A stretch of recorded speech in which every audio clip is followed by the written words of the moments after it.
Hello, this is another game of Rome Total War. It looks like Romans, Julii against Scipii, also Romans, and it's just Rome versus Rome. There's not a lot to say about it. Gradually, over time, Rome versus Rome has evolved into a very skirmishy type game with mass cavalry charging into mass cavalry. Because the Roman infantry are very bad against cavalry, they're not pikemen. So it looks like I am playing against Superman from Hell, the Hell clan. The capital letters, I presume, just means Hell. They're just capitals just for the hell of it. And he's Superman, and I don't have a Superman theme song, so I won't play it. And he split up his units. I do believe his intention is that his archers are on one side, so when my units charge in, his archers will be able to shoot into it, and because he's defending his archers cavalry, the only thing that can affect my archers is fellow cavalry because off to one side. So I'm using these Roman cavalry very badly. I'm just charging them in. I'm probably hoping to disrupt these Roman archers, see if they will run away, and they do, but that's because he retreated them, not because he's 2 now. And my own overcoats are running up. My units are kind of tight, but that's probably because it looks like he's got more cavalry. So I'm not really too sure, but it looks like, yes, his cavalry far exceeds mine, but my infantry being fully upgraded, I suppose his exceeds his. So my Roman cavalry is still around, doing very well. My archers are killing his archers.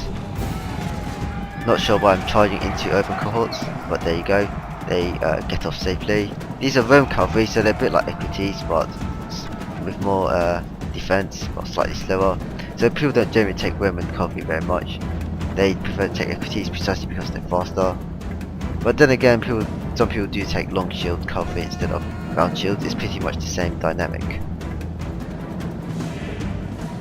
So I noticed that he moved his cavalry back, and I ran one of my cavalry through my own units, sort of very hidden, into his archer auxiliary, hopefully routing them. And meanwhile, I got the definite archer advantage.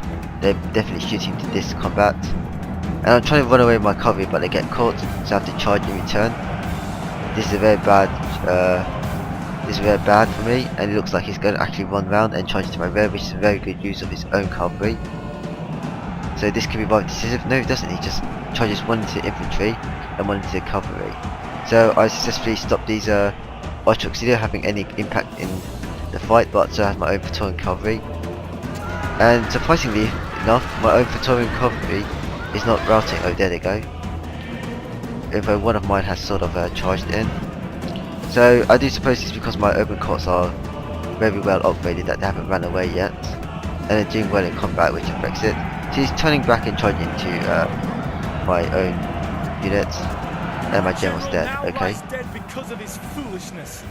but that's unfortunate. And well, none of my units are routing yet, but surely they're all wavering. Well, they're not, they're eager. Okay, shaken. There you go. And he's charging his archer auxiliary, since that this is a great fight. And enemy general is routing. And so his army runs away. So we have 2 generals, which both runs away, but mine held. Luckily, they pretty much died within a few seconds of each other, but mine held and his ran away. So maybe I have a slight advantage at the time, and that's why my troops didn't run away. But it just goes to show that there's a lot of luck in Rome Total War. You can get lucky at some points, and other points you don't get lucky, because sometimes it's very hard to tell if your general's going to die. If you're going to protect the unit which the general's in from combat, then in effect you are depriving yourself of an entire unit, and it's better to use that unit no matter what, even though you have no idea whether the general will survive or not. So yeah, to summarise, Rome Total War has quite a bit of luck in it, but a good player tries to make, you could say a good player is naturally lucky, but in reality he tries to shift everything that could be possibly not luck into his favour.